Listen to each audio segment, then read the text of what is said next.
yes. Good observation, yes. Joss Stone right now. It's a party now. You know how much Diamond Day means to me, and how much intention I put into every single detail of it, and how I ask you to trust the process, stay attuned, take the opportunities as soon as you see them, before you overthink and negotiate with them. Have you all been doing that so far? Yeah. Have you all been having an amazing experience so far? Awesome. So my presentation is called The Enemy of Freedom.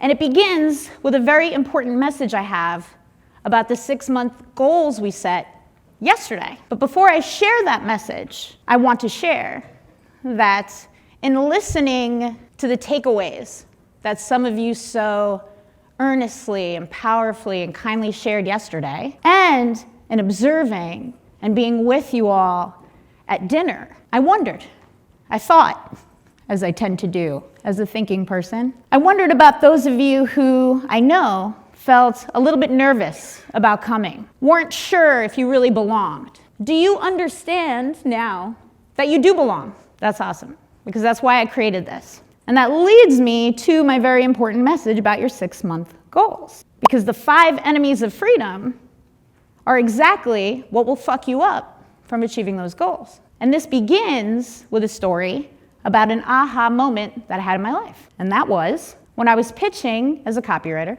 the highest ticket project of my life. Multiple 5 figures, percentage on the front and on the back. Really, really big deal. I had many, many phone calls with this prospect. I hate phone calls. For me, not my preferred communication medium. Emma Rainville calls me, I don't answer it. Stephen Georgi calls me, I don't answer it. But I'm trying my best, you know? So I'm getting on phone call after phone call after phone call. And I think that I'm doing everything right, you know? I'm asking them all of the right questions. I'm giving the right value. I'm showing them my huge backlog of results and past successes and proof. I'm doing the right math for them. I created an irresistible offer for them. But by the time this prospect asked me, let's go over it one more time, I realized I was not free. Something was missing, even though I felt like I was doing everything right. And with that, other shit crept in. The self-doubt, right? Well, maybe I'm not really worth it. Damn, what do I need? Should I go back into overdrive? Do I need another win, another precious win, to finally prove it? What's going on here? And rather than get on that 18th phone call, I made a bold choice, and I fired my prospect. I told him it wasn't a fit. He was a bit shocked, too. And it felt good for me to do that, but it also felt a bit scary, of course. I was like, am I closing some sort of door here? I don't know what's going to happen next. Well, what happened next is that I made more money and became more free than I ever was before. Yeah. And I know you might be like, how? Well, I launched the things I wanted to launch, my own offers, Eden Beauty, Diamond Day. I invested in myself and grew masterminds, mentorships, into my own companies, and even into the markets, which even right now, today, I'm still up quite a bit. And because I kept showing up, I became a helper and a leader with the freedom to pursue whatever I want. And then I realized, oh my God, this is something the incredible Dan Sullivan, Joe mentioned yesterday, strategic coach, teaches. Freedom to. Because over here, I was searching for freedom from, right? And this was despite, again, doing everything right and being on some scoreboards successful. Money, wins, a little bit of a player. But I still did not have the freedom from feeling like I have to prove myself all of the fucking time. I still did not have the freedom from the self-doubt, right? And I still didn't have the freedom from feeling very alone during this whole process. And as for you, what are you still not free from? Everybody in this room works incredibly hard. It's likely that your bank account has the most money in it that it ever had, right? And I know personally that many of you are going through what I like to call level up challenges, getting better organized, building a team, doing the inner work, and so on. So maybe you want freedom from that disorganization, that freedom from working 24/7, that freedom from the time constraints and the sacrifices that you have to make. And maybe you want the freedom from wondering Am I ever really gonna make it? Or am I ever really gonna be okay no matter what? Maybe you want the freedom from feeling lonely, being misunderstood, and feeling like a weirdo, which is something I wanted freedom from for a really long time. And what do you want the freedom to do? For me, launch Diamond Day. I had the freedom to do this. I do this because I want to do this, right? So what do you want to do? Write a book? Speak? Build your own community? Launch something that nobody would ever fucking expect? Do you want the freedom to feel like you're gonna be okay no matter what? And the freedom to feel like you belong and you deserve. And most importantly, who do you want and need to be supported by to make that happen? Here's a hint. Look around the fucking room. As we've established many times, this is one of the best groups of people like ever. The most giving, the most collaborative, the most kind. There's been no withholding people in here. There's nobody who does not encourage the person next to them in here. And we're all quite good looking as well, which is great. So keep that in mind as we go through these enemies and friends of freedom, okay? Enemy number 1, not being clear, honest, and a fierce defender who owns what you really want. She's a motherfucker, I'll tell you. So what's the friend of this? Being a clear, honest person who fiercely defends and owns what you really want. Gee, thanks, Laura.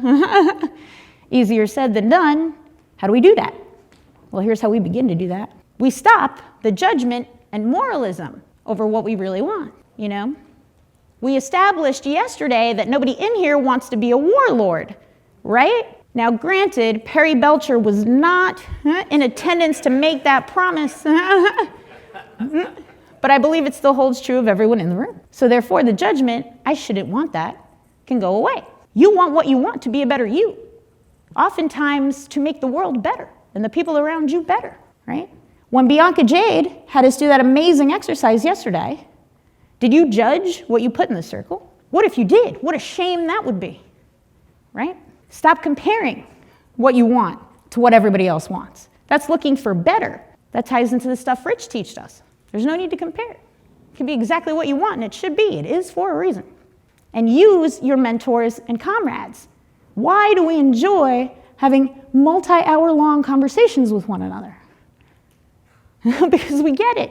We understand each other. We get some sort of clarity through them, do we not, James? Oh, fuck yes.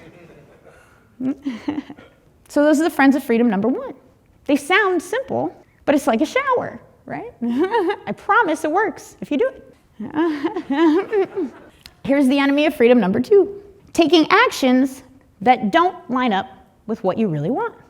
She's a motherfucker. What's the friend? Take actions that line up with what you really want. So how do we do this? We diamond plan. For me, that's very, very, very light planning.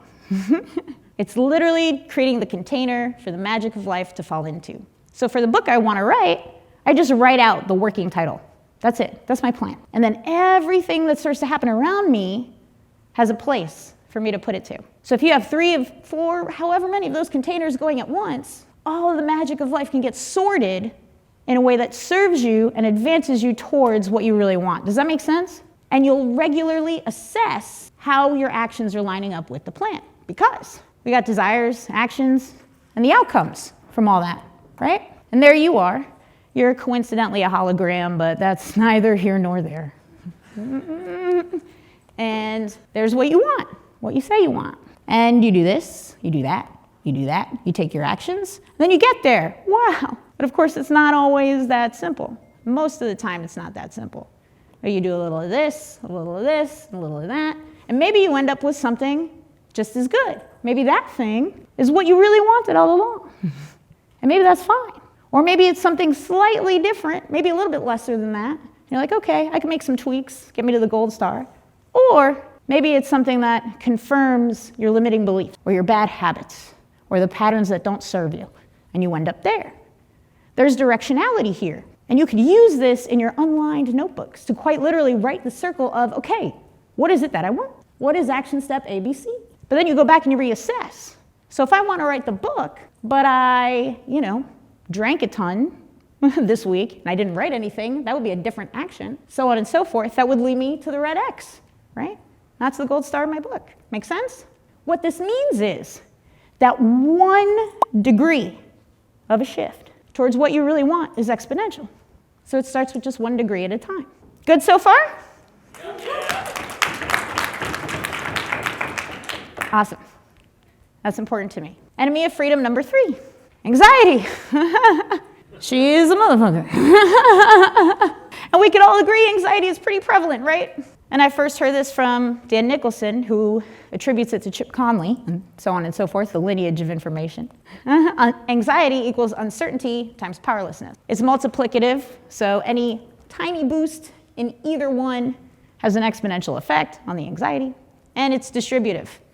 Social anxiety equals social uncertainty times social powerlessness, financial anxiety, and so on and so forth. So how do we decrease either the uncertainty or the powerlessness to get the anxiety to go down?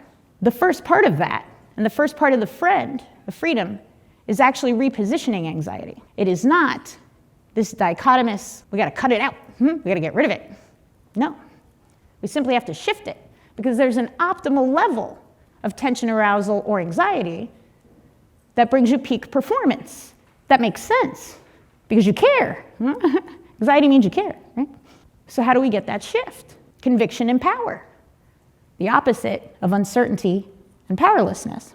Socially, let's say, one way you can have more conviction and power is to talk less and listen more. This is great for groups like this when some of us feel socially anxious, right?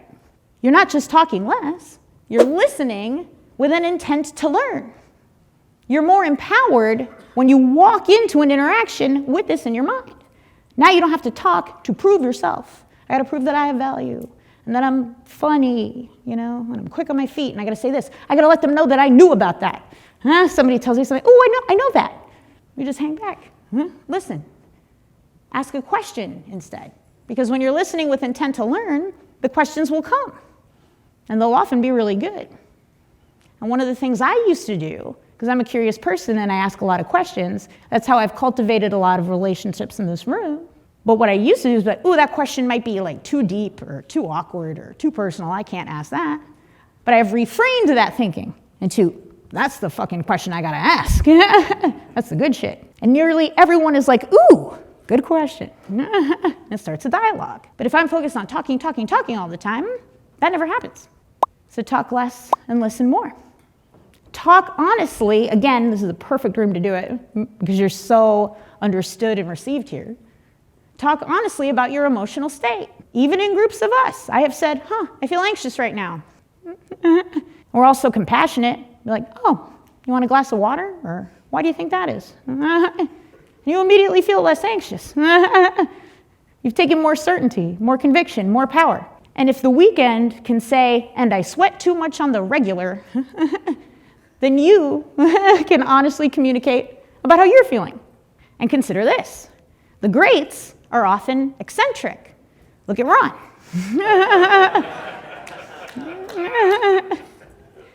Elon Musk was eccentric before he got rich. Mark Zuckerberg was eccentric before he got rich. So if you want to be great in one way or another, why would you do normal? Why would you try to be normal? Doesn't make sense. But you can tap into your own eccentricities, your own differences, and it will actually reduce your anxiety because you have more power. Here's another way to reduce and reposition the anxiety. It's one of my favorite ways of thinking. I swear to God, I think like this 50 to 100 times per week. And it's how I deal with the unknown. Maybe it is, maybe it isn't. Maybe they do, maybe they don't. Maybe it will, maybe it won't. And of course, all possibilities in between. So whenever I am slipping into judgment and I'm reflecting, right? Was I a little bit aggressive there? As I can be sometimes, in my own opinion. I was just like, yeah, definitely. And move on. I was like, did that person take my joke the wrong way? Maybe they did, maybe they didn't. And then I can move on. I am so excited for the next time you guys start getting in your head over shit like this, and you think, Maybe they do, maybe they don't.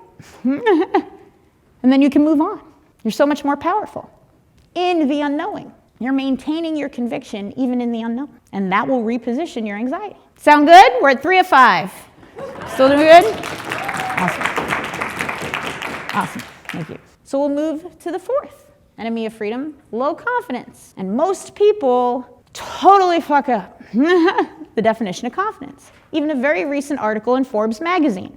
I was embarrassed to read it because they got it so wrong. Confidence is often conflated with self-esteem. Sure, one relates to the other. Sure, they play around. But there's an important distinction. Confidence is your trust in your ability to complete a task. The task is essential in confidence. Self-esteem is like how you feel about yourself. Like, oh yeah, I'm like kind of smart, kind of cute, whatever. Shit like that. So given that, the friend of low confidence is confidence, of course. So how do we boost confidence? Well, we make the task easier. If confidence is relative to the task, yeah, there are lots of levers you could pull, like practice a lot, improve your talent, learn, and all this. But everybody neglects the side of, well, how do I make the task easier? Everybody in this room is incredibly confident in their ability to stand up and walk to the back of the room. Easy task. How can we do that for other things? Well, for one, you could follow instructions. Follow some fucking instructions. Use the models that you resonate with. Meredith said it. People come up here and they tell you X, Y, Z, and people don't do it. You don't follow the instructions. The instructions for any and everything you want to achieve likely already exist and are free. So why do you keep making the task so hard? It's going to hurt your confidence. Tap your community and your mentor or mentors. Guess what? It's harder to complete tasks alone. It's going to hurt your confidence. Simple. Guarantee it works. As I move on to enemy of freedom, number 5, we come to low deservedness. After all, if I feel like my DNA is dirty, then I don't deserve shit, right? So everything kind of gets fucked up. And I definitely don't desire to be the most that I can be. That rung on Maslow's chart, I don't get there. Because I'm feeling so poorly, I don't have the desire to be the most that I can be. So what is the friend of this? Celebration. This is the first one that's not a polar opposite. Because celebration, in fact, includes so much more than deservedness. It involves community, understanding, acceptance, belonging, power, action-taking. All of this happens together when we celebrate. And you're giving to yourself. By giving to yourself, you're increasing your deservedness, right? I talked about my love of breaking things down to their fundamental forms. That's like as fundamental as I could get it. Give to yourself.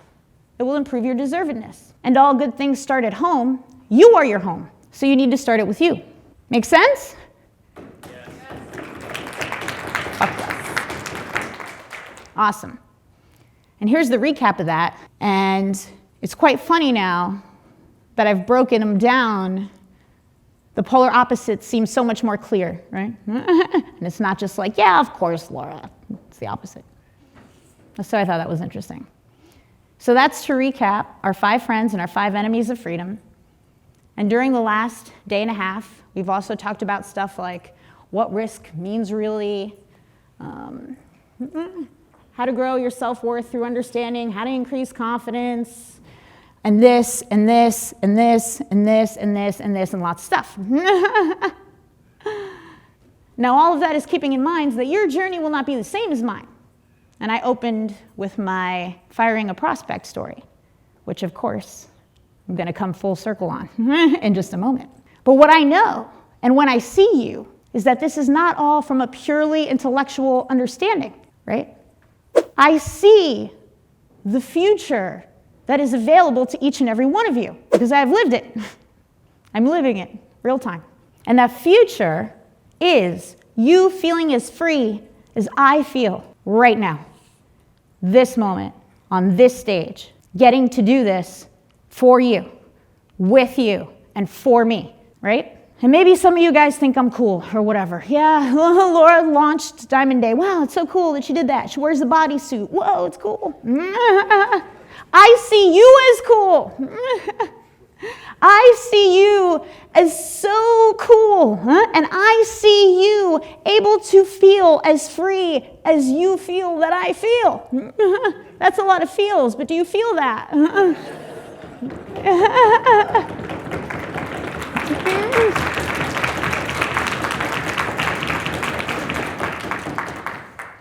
Thank you. I know you can feel as cool, as free, as supported, and as seen as I feel right now. That is certainty for me. And given what you know now, I'm going to ask you a few questions. Remember, Diamond Day is a baby of a brand, 6 months old. You are my OGs.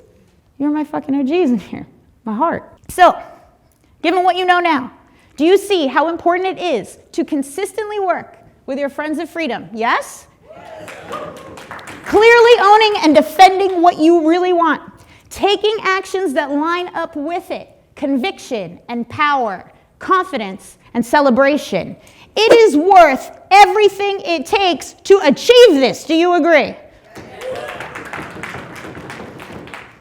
Are you beginning to see that you, the eccentric you, is worthy of being understood? Yes? Do you see how you can better structure your systems, businesses, and life the more you understand yourself without judgment? Yes?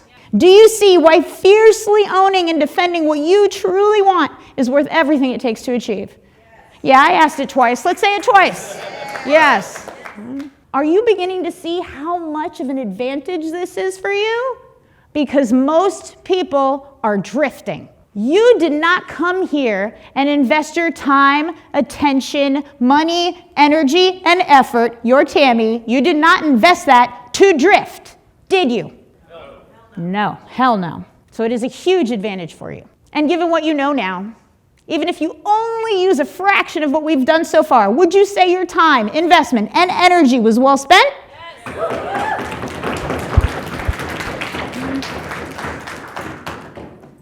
So it's fair for me to say, you're happy you came to Diamond Day too? Yes. Fuck yes. Here's what I know.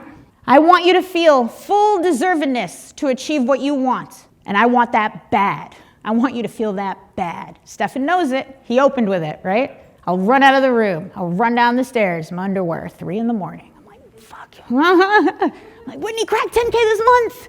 I'm going back to bed. It is real. Here's another thing that I know. Deep-rooted beliefs, patterns, the familiar, the leashes, they will always win if you let them. They're very powerful. Here's another thing I know. A long time horizon gives you a tremendous advantage if you spend that time in a way that serves you. But it will wreck you if you spend that time negotiating with yourself. If you spend that time alone, without a community, and without the support that it gives you. It will wreck you if you spend that time giving yourself reasons to hide and be afraid. And it will absolutely destroy you if you spend that time acting out of alignment with what you want. And remember, at the end of the day, what we get are the results from doing what we want or the reasons we didn't. But none of us are prey to that, because look around the room. Really, look around. Look around, look around. How lucky we are to be alive right now. How many of you agree that you have curated some incredible connections here? Hell yes. Whether it's with the speakers, the people at your table, people across the table, maybe even with yourself. That's why Diamond Day exists. This is why I made it. I made it just as much for me as for you. That should be obvious. I put myself in crazy outfits. I'm like, look at me. And there's nothing quite like seeing one of your visions come to life. Nothing. I just said that. The connections here that give you the understanding and the belonging and the fun and the knowledge that you crave, right? And some access to hot-ass fire mentors as well, which Stefan brought up the value of, Meredith brought up the value of. None of that shit was planned. It's not planned, by the way. You see commonalities and themes throughout all of the presentations here because this is the shit we do. Because this is what works. And I want you guys to think about the magic that's going to happen by the end of the year just from what's being created in this room yesterday and today. And remember this, our community's nickname, the WSM. Yeah.